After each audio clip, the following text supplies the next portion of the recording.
47-yard try, his longest attempt of the game. He has missed his last two. Can he send the Giants to the Super Bowl? The kick is good, and the Giants are going to the Super Bowl. More of the Zach Gelb Show on Fox Sports 920 The Jersey. Welcome back in, Zach Gelb Show, Fox Sports 920 The Jersey. I don't know where Lawrence Tynes just went. He was just on hold, and I don't know where he went. So let's get Lawrence Tynes right back up here as it's 5:23 in the Princeton Orthopedic Associate Studios. He was just on hold. I have no clue where he went. That's just so weird. See, this is what happens when you're a one-man band. And this has been a crazy show. We had one guest blow us off. We had another guest go really long because it was a fun conversation. And then the other guy, he's here. But I can't take a break because I'm the only guy at this place. Just absolutely crazy. But here comes Lawrence Tynes calling back in, and he's on the Zach Gelb Show right now. Lawrence, appreciate the time. How are you, my friend? Hey, I'm good, man. Thanks for having me. It's great. You just missed. We played you the clip of your game-winning kick, and you hung up the phone, but it was okay. Everything's good. Let's just get back to that kick in 2007, NFC Championship game. It was cold as it could be. What do you remember about that moment when you had a chance to send the Giants to the Super Bowl?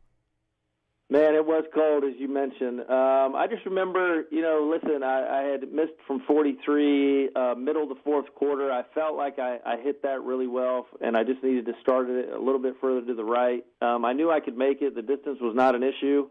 So I had great confidence, believe it or not, going out there, right hash, just started it right at the right upright, and we got a great snap and hold and protection, and the rest is history. So just a great memory of my career for sure.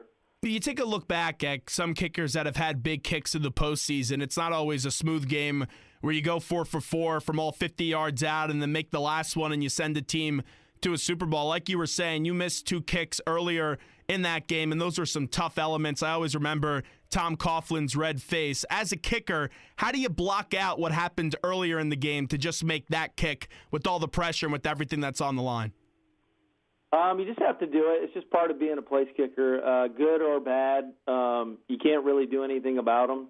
Even when I made them, you just got to forget about them and move on to the next opportunity. So just something I was able to learn over my career that, make or miss, you move on to the next kick. And, I got a bunch of great teammates that encourage you, and, you're out there playing for them, and that's what it's all about. Shorter kick when you sent the Giants to the Super Bowl for the second time against the 49ers.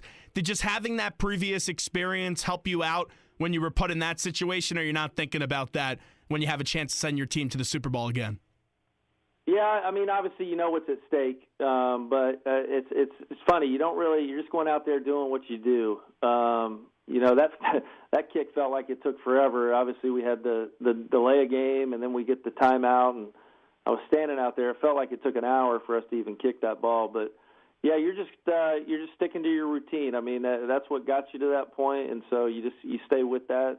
I always said if you stick with your routine will take care of you. And again, another good team. We were fortunate enough to be put in that position again, and we were off to Indianapolis. You take a look at both of those teams, and I'm a Patriot fan, so your Giants' Super Bowl performances weren't my happiest of moments, but my listeners love them here in the Jersey area. You take a look at both those teams in the regular season, 10-6 and 9-7, not the best regular seasons and not the most dominant regular seasons, but when you got into the postseason, everyone on that team just elevated that game, and it all started with your defense. You just look back at those two teams, taking a look back at it all these years, what made those teams so special? Well, we were very close. I mean, it's still to this day a very close group. If I see Antonio Pierce or Michael Strahan or any of the guys I played with, there's that camaraderie or that bond that you have. I always tell people that it felt like it was high school football all over again. If any of you have ever played high school football, you're out there with all your buddies, the kids you grew up with. And that's how close we were, and that bond that those teams had was unbreakable. And I think when you get to that point in a locker room, it's a dangerous time for other teams, because if you can get that kind of camaraderie within a professional locker room, which is hard to do with all the egos, it'll propel you to success, and that's kind of how those two teams were. Tom Coughlin was a different coach when he was in Jacksonville. Still had a lot of success, but I'm talking about the way that he treated everyone and the intensity. And Coach Coughlin, even when he was with the Giants, was still a very intense coach, but a little bit different in his later years. When you look back at Coach Coughlin, why was it so fun to play for him? I love the structure of it. I grew up in a military household. My high school coach was intense. Very similar to Coach Coughlin. I love the detail and the structure of Coach Coughlin's program. I didn't have to look at a schedule after my first 2 or 3 months with the team because for the next 6 years it never changed. And pro athletes hate change, and you hate disruption in your schedule. So the thing I'll always respect about Tom is how consistent he was day in and day out. Win, lose, it didn't matter. The plan never changed, and I think that's one of his strongest assets that he brought to a football team. What do you think his reaction would have been if he was still the head coach of the Giants with the wide receivers partying? I don't know. I don't think he'd be too pleased. But I'll tell you this. I think that whole situation is getting blown out of proportion. Everyone returned okay, and it was the players' off day. They're entitled to do what they want on their off day. Do you think this thing got blown out of proportion a bit? Yeah, 100%. What's the difference? You fly, 2.5 hours down to Miami, or you drive 2.5 hours down to Atlantic City. There's pros and cons on either. So people have been doing that forever, as long as I played. It's the social media age. It's also a bona fide superstar in Odell Beckham and Victor Cruz. So, listen, there's going to be pictures. There's going to be people talking about it. And it was something for the media to kind of, grab a hold of earlier this week. Lawrence Tynes with us, the two-time Super Bowl champion. Special teams going to play a big factor in this one, and I know you'll appreciate that because the field position battle is so important when you play Green Bay. You take a look at this Giants special teams unit, Wing, Gold, Diazzi. They have a very good special teams unit. What stands out to you about them being such a great special teams player for the Giants? I really like the veteran leadership of Zach. Zach has been there for both of those games. Been in a lot of big games. Robbie Gould is a stud. He's played in that stadium. Having been in that division. So Robbie's one of the best guys there is in bad conditions. He played in Chicago most of his career. And I'll tell you what, Brad Wing has got to be one of the top 5 punters in the game. I watched him closely this year. He really came into his own. The things he can do with the football, with the Australian background, is pretty incredible. So it's going to be tough. The conditions are going to be hard, but I like where they are as a group just because of the veteran leadership. I always appreciate a kicker's insight because you guys get to see so much of the game. You look at that Giants defense, and they've just been a lethal unit this year. What do you like about Big Blue's defense this year?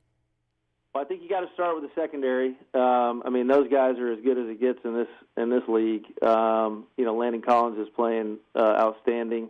The corners are good. I love all of them. I like the linebackers. The defensive line is very good.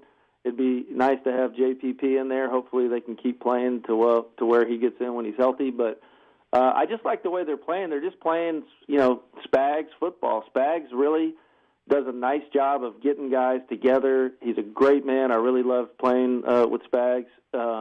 He does a nice job of making those guys come together and feel like a group, and I think you can see that that's how they're playing right now. Lawrence, I'm a little bit surprised, actually, that Spags hasn't got some more head coaching looks. I know he had the situation with the Rams, but I'm surprised this year you're not hearing his name a little bit more up for some head coaching jobs.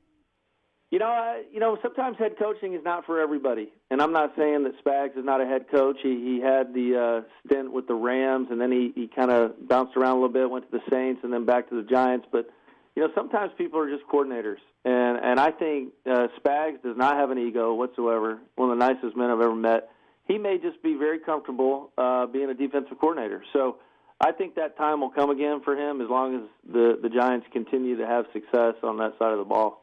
Before we let you run, as Lawrence Tynes joins us right now on the Zach Gelb Show, the two-time Super Bowl champion, you look at this Giants offense, and they've been anemic at times this year, and even in some of the games they've won, a 10-7 win up against the Cowboys, that offense did almost everything possible to lose the game, and Eli Manning is synonymous with getting into the postseason and having success. Do you see the Giants flicking that switch and being able to turn it around on the offensive side of the ball? And if I knew that, I'd be worth $1 billion.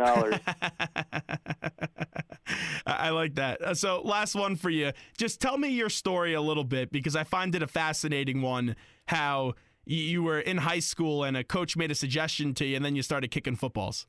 Yeah, I moved to America from Scotland when I was 11 to the Panhandle of Florida. So I was a soccer player, and then my friends all talked me into playing football my senior year, and so I played safety and I kicked. And PE teacher, Coach McMillan, had me in his PE class and asked me if I could kick, and so he took me out to the baseball field my junior year, right before I went into my senior year, to see if I wanted to do it. And thank God he did that, because that certainly changed my life and the direction I was going, because I was planning on playing soccer in college, and obviously things all worked out. But it's strange how it worked out, for sure. Lawrence, we appreciate the time. Enjoy the game on Sunday. You guys enjoy them as well. See ya.